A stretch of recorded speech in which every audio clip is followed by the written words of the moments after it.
Bonjour à tous et bienvenue dans ce rendez-vous proposé par Orange Business et Microsoft France. Nous allons échanger sur le cloud hybride avec cette question: comment les services de cloud hybride proposés par Microsoft France et Orange Business peuvent vous aider à moderniser vos infrastructures? Alors tout au long de ce webinaire, sachez que vous pouvez poser vos questions sur le chat. N'hésitez pas, nous prendrons le temps d'y répondre au fur et à mesure de cette émission. Avant de vous présenter nos invités, quelques éléments de contexte. Dans un monde de plus en plus connecté, il est essentiel pour les organisations de rester compétitives et de s'adapter à tout moment aux nouvelles technologies. La transformation numérique n'est plus une option, c'est une nécessité. Elle permet non seulement d'améliorer l'efficacité et la productivité, mais aussi de répondre aux nouvelles attentes des utilisateurs. Moderniser une infrastructure legacy peut sembler une tâche ardue, mais les avantages potentiels sont considérables.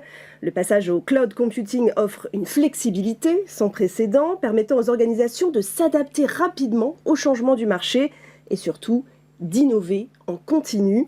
Le cloud hybride, qui combine, lui, les avantages du cloud privé et public, offre le meilleur des deux mondes. Il permet une plus grande agilité, une meilleure sécurité et un contrôle accru, tout en offrant la possibilité d'évoluer selon les besoins.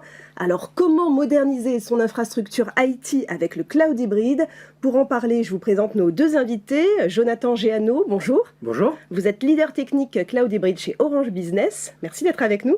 Et Christophe Borde, bonjour. Bonjour. Vous êtes responsable Azure chez Microsoft France. Alors, pour démarrer ce webinaire, je vous propose de faire déjà un petit état des lieux. Je me tourne vers vous, Jonathan. Quid des infrastructures numériques en 2023 ? Aujourd'hui, les organisations avec lesquelles on travaille doivent naviguer sur deux niveaux, au niveau vraiment du paysage IT, c'est-à-dire gérer d'abord la dette technique. Aujourd'hui, la dette technique, c'est le troisième challenge des décideurs IT, alors que l'année dernière, il n'était que sixième.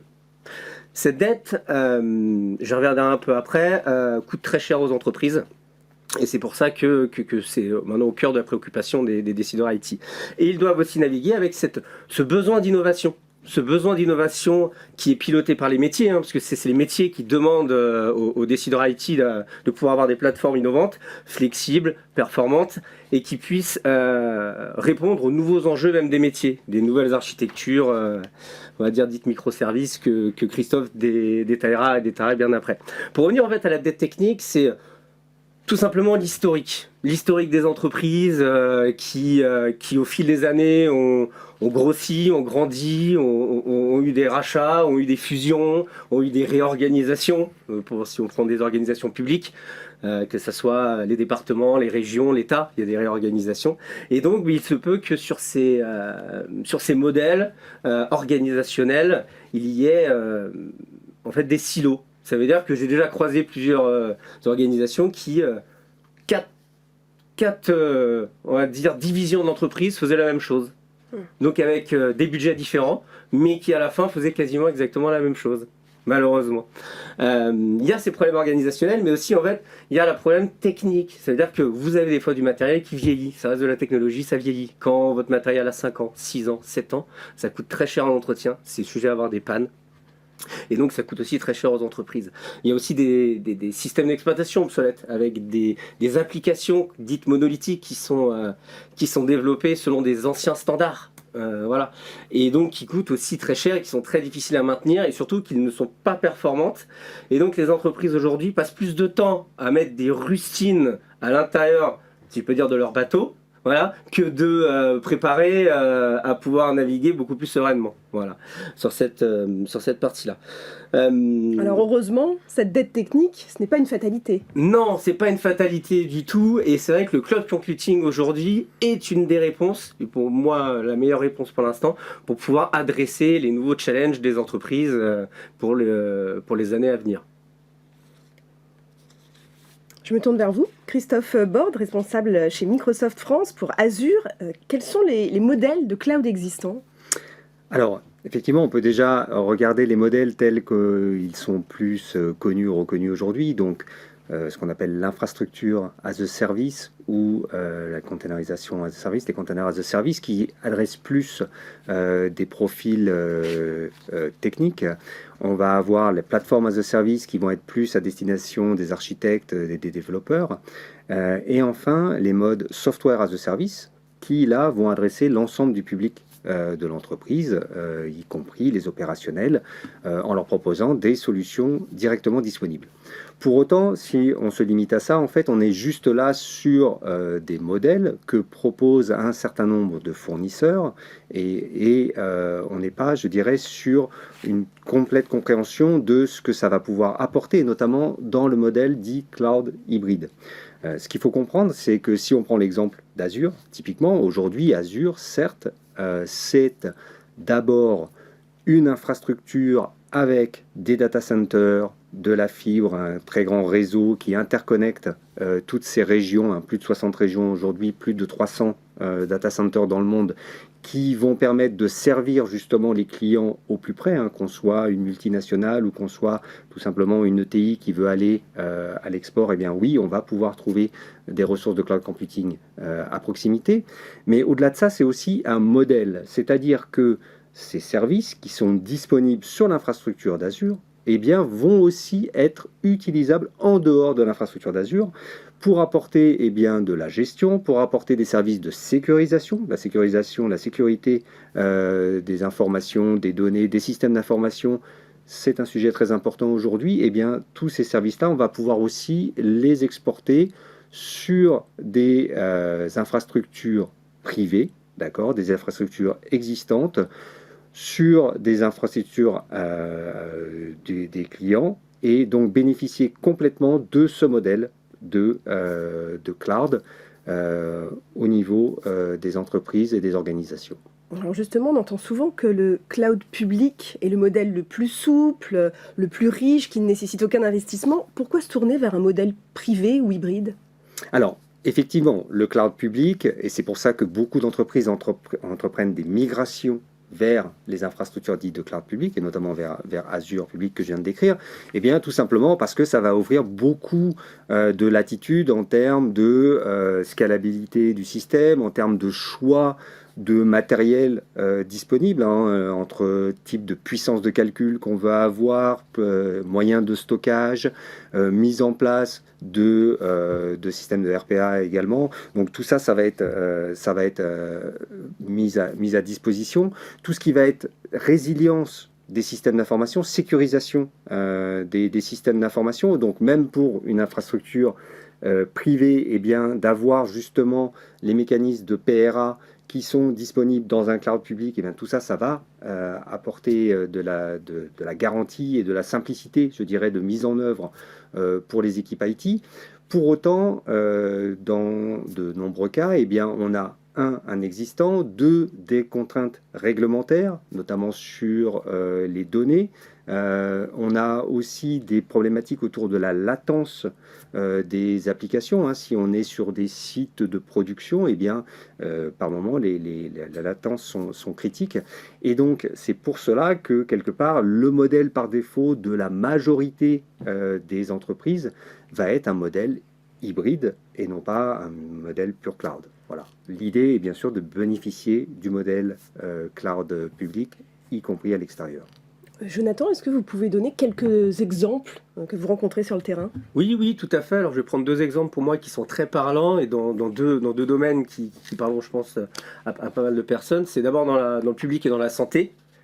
Aujourd'hui, je travaille avec une région, je vous prends les cas concrets avec les clients avec lesquels je travaille aujourd'hui, pour une région qui a besoin en fait de faire un plan de reprise d'activité. Parce qu'il a eu la douloureuse expérience de perdre des données avec un prestataire. Donc, ayant ce client-là depuis longtemps, on a répondu à ces sollicitations pour mettre un plan de reprise d'activité dans le cloud, mais avec un planning aussi très limité. Aujourd'hui, si ce client-là devait installer de nouveaux matériels dans ses data centers, ça prendrait 1 an, par exemple. Nous, avec la réponse du cloud hybride, c'est qu'on est capable de faire du PRA sous quelques semaines. voire quelques mois. Et au-delà de ça, ça c'était vraiment le premier enjeu de notre client. On a été plus large puisqu'on les accompagne quand même du début dans la réflexion et on a eu toutes ces, et c'est ce que Christophe a déjà évoqué, dans toute la gouvernance des données. Je vous citais tout à l'heure quatre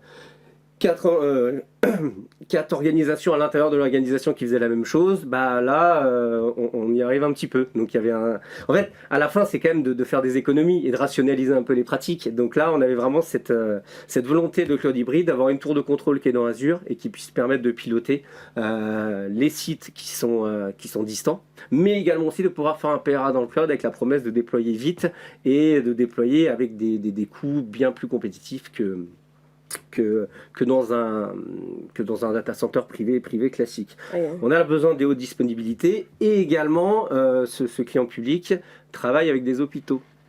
Et qui dit des hôpitaux dit hébergement de données de santé. Et donc avec ces hébergements de données de santé, on ne peut pas mettre les données où on veut. Vous imaginez bien, c'est des données patients et chacun a envie que la confidentialité de ces données soit respectée. Donc voilà, c'est pour ça qu'on a aussi ce cloud hybride pour pouvoir stocker ces données sur les environnements privés aussi du client. Alors ça c'est pour l'exemple côté santé. Vous auriez un autre exemple dans un Oui, autre... dans l'industrie. Je travaille aussi avec un client qui travaille pour l'industrie automobile. Donc là, les challenges sont différents, mais pour moi, sont aussi complémentaires dans l'offre de Cloud Hybrid. C'est que ce client-là travaille donc pour l'industrie automobile, a des chaînes de production, ce qu'on dit en fait des chaînes de production 4.0, donc totalement automatisées, mais qui sont localisées dans des endroits sur la planète, qui ne sont pas bien desservis par la connectivité. C'est pas comme en France où on a des très bonnes liaisons fibres vers les clouds. Dans ces espaces reculés, il n'y a pas de connectivité. Mais sauf qu'aujourd'hui, sans connectivité sur du cloud public pur, ça ne fonctionne pas. Et là, la réponse, c'est faire du cloud hybride. Donc déployer des infrastructures performantes, résilientes à l'intérieur de leurs usines. Parce que comme vous le savez, si on arrête une chaîne de production, ça peut coûter très cher. Donc on a besoin d'une plateforme qui puisse répondre aux enjeux d'une ligne de production. Donc performance, connectivité très rapide avec l'ensemble des automates. On a aussi besoin que ces chaînes de production sont pilotées via ce qu'on appelle des solutions IoT, c'est l'Internet des objets avec des capteurs tout au long de la chaîne de production. Donc ils ont besoin que ces capteurs-là récupèrent des informations, soient traités très rapidement pour pouvoir répondre en fait aux besoins de la chaîne de production. Il y a aussi tout ce qui va être sécurité et conformité. Dans ces entreprises-là, il y a quand même des secrets industriels. Et ces secrets industriels-là doivent être bien gardés. Donc c'est aussi bien de les avoir dans des solutions cryptées, sécurisées à l'intérieur des usines. Sur cette partie-là aussi.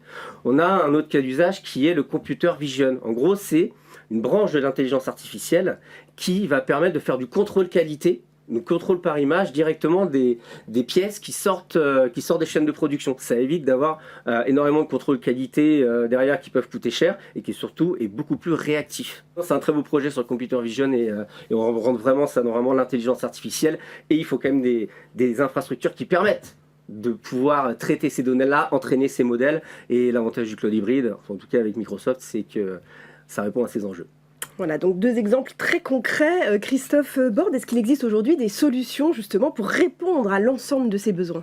Alors oui, justement pour répondre à ces besoins et aux beaux projets qui ont été décrits par Jonathan, eh bien, nous avons une solution qui s'appelle Azure Stack HCI, en fait, qui va proposer un système d'exploitation qui va permettre de gérer pour des data centers ou des sites distants, aussi bien des machines virtuelles qui tournent sur Windows ou sur Linux, ou des clusters Kubernetes, et qui vont donc permettre de déployer le type de projet qu'a décrit Jonathan précédemment.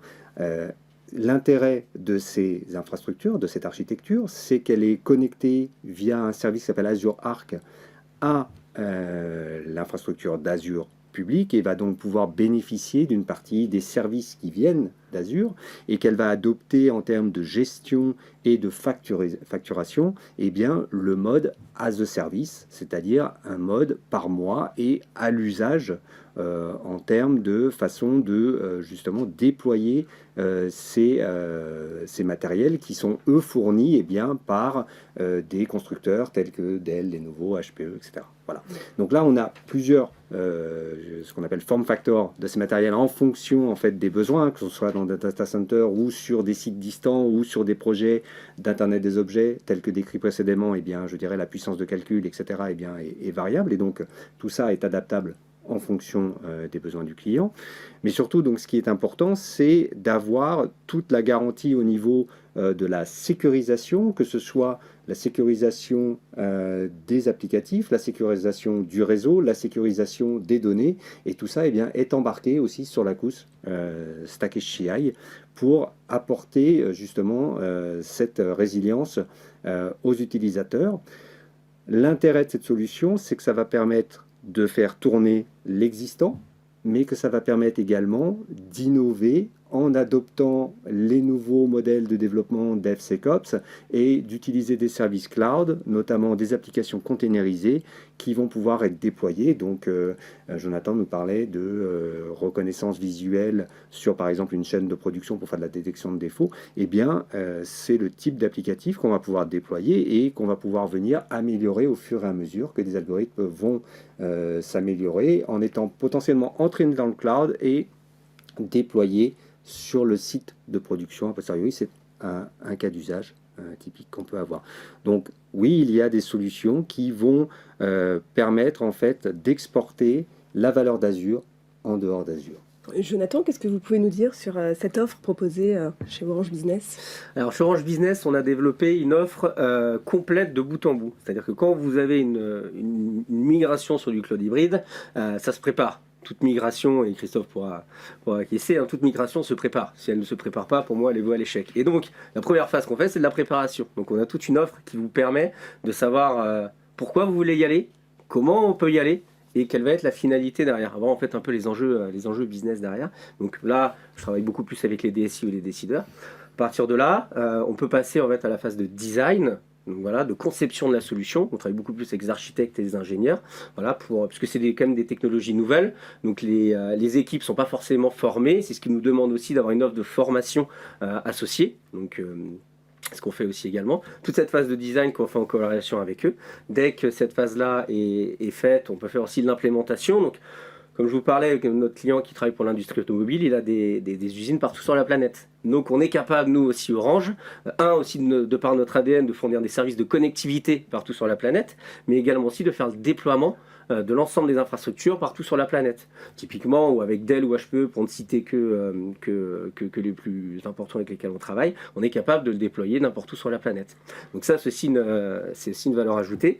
À partir de là, on peut aussi former les équipes. Moi, je suis assez partisan de former les équipes du début. Donc, c'est-à-dire pas faire une formation scolaire à la fin, mais vraiment de les intégrer directement au déploiement de cette solution-là, puisque c'est quand même eux qui seront sûrement en charge de faire le maintien en conditions opérationnelles. Mais s'ils ne veulent pas le faire, on peut aussi faire le maintien en conditions opérationnelles de l'ensemble de la plateforme. Et c'est vraiment à la carte. C'est-à-dire que cette infrastructure de cloud hybride, elle fait appel au cloud privé, mais aussi au cloud public. Donc vous devez avoir en fait des compétences dans les deux. Et nous, chez Orange Business, on les a. Donc on est capable de vous accompagner sur l'ensemble, ce qu'on appelle de la stack, pour vous aider dans le maintien en conditions opérationnelles de l'ensemble de la plateforme. Et à vous de nous dire ce que vous voulez comme niveau de service. On a aussi plein de niveaux de service. On a des experts en France, on a des experts à l'étranger aussi, pour des clients qui ont besoin d'avoir des compétences à l'étranger.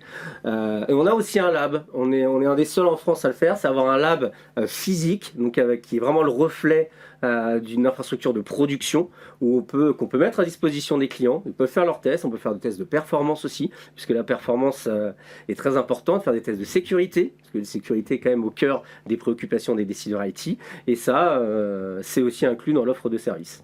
Alors, est-ce que vous avez des exemples, des cas clients pour illustrer un petit peu tout cela? Peut-être Christophe Borde chez Microsoft France? Oui, alors Jonathan nous en a déjà décrit plusieurs, mais il m'en vient un dans le domaine plus de la grande consommation, et en l'occurrence une jardinerie, enfin un ensemble de magasins de jardinage qui avait en fait en place pour assurer notamment l'ensemble des applicatifs disponibles aux employés dans le point de vente, un serveur, et en fait ils avaient de nombreuses coupures de services qui arrivaient, qui pouvaient entraîner des coûts significatifs puisqu'ils estimaient qu'environ une coupure sur un magasin pouvait entraîner jusqu'à 200 000 euros de coûts.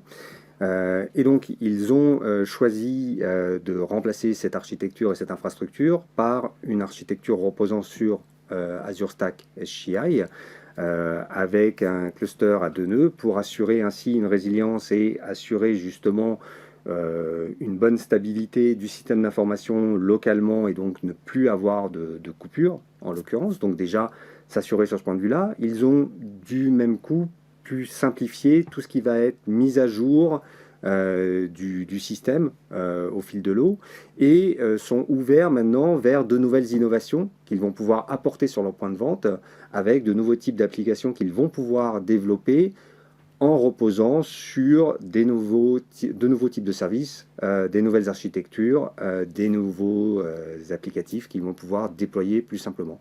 Donc c'est un cas qui est un peu différent de ce qu'on a vu jusqu'à maintenant, mais qui est un cas live actuellement.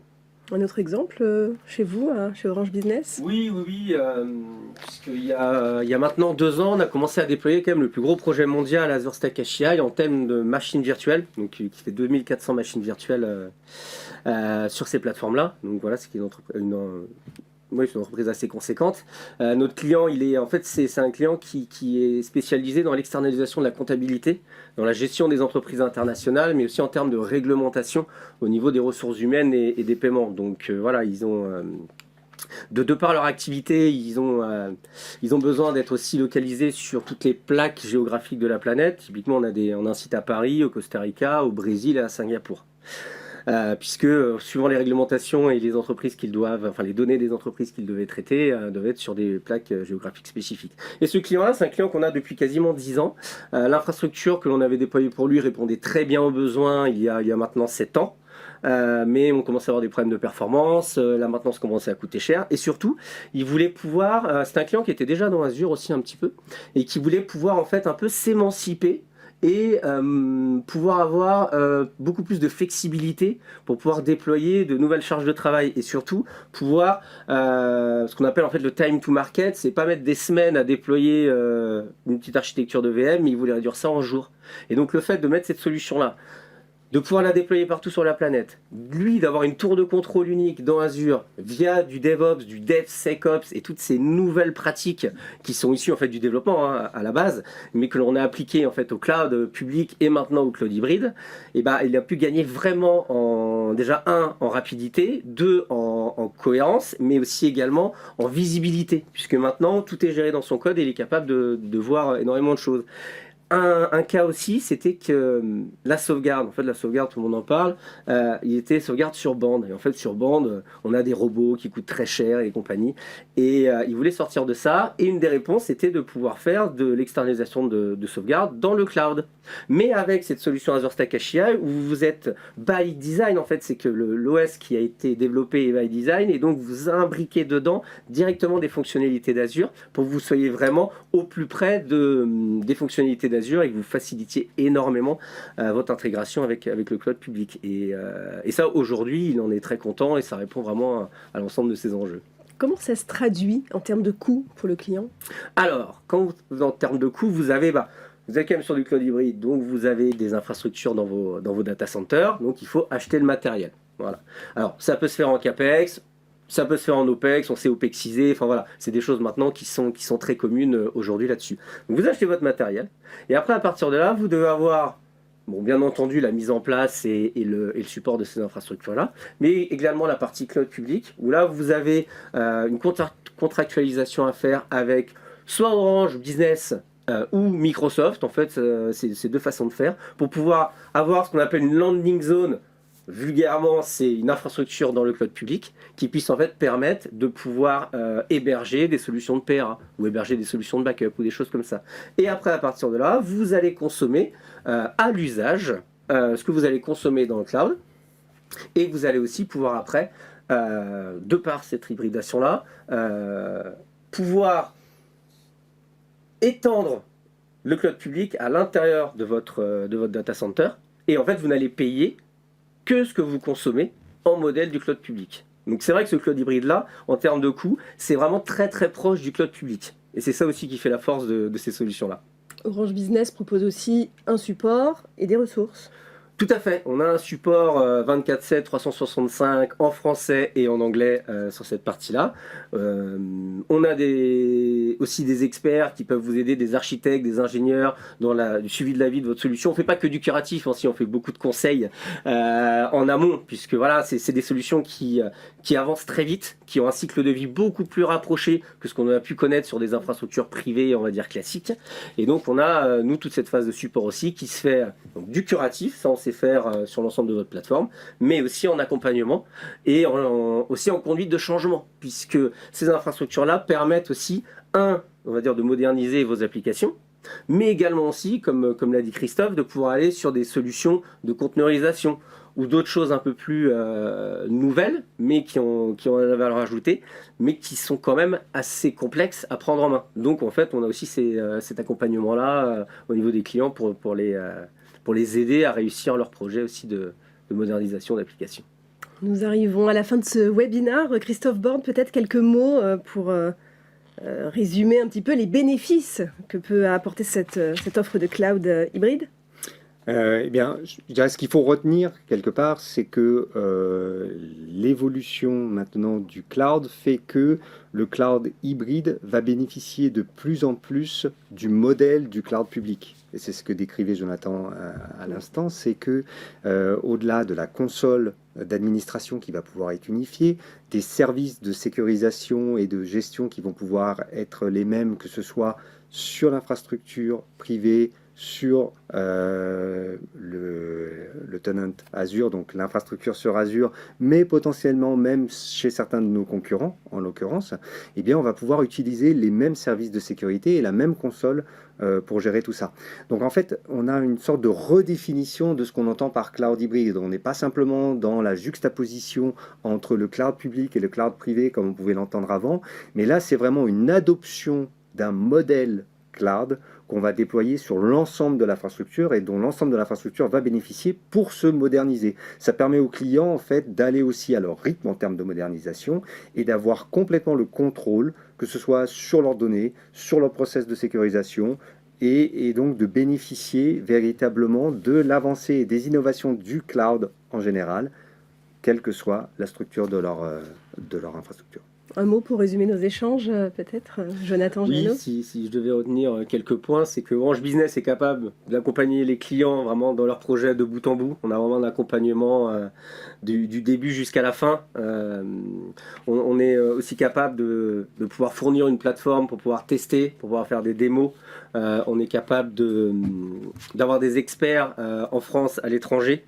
On est capable de faire aussi juste du conseil. On est capable de suivre des méthodologies comme le Cloud Adoption Framework qui permet vraiment aux entreprises de réussir leur migration. Enfin voilà, il y a un projet, il y a une idée qui est en train de germer, il y a une graine, venez voir Orange Business, on est capable de vous accompagner. Le cloud hybride, la solution pour moderniser vos infrastructures. Merci à vous de nous avoir suivis, merci monsieur pour vos explications et à très bientôt.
Thank you.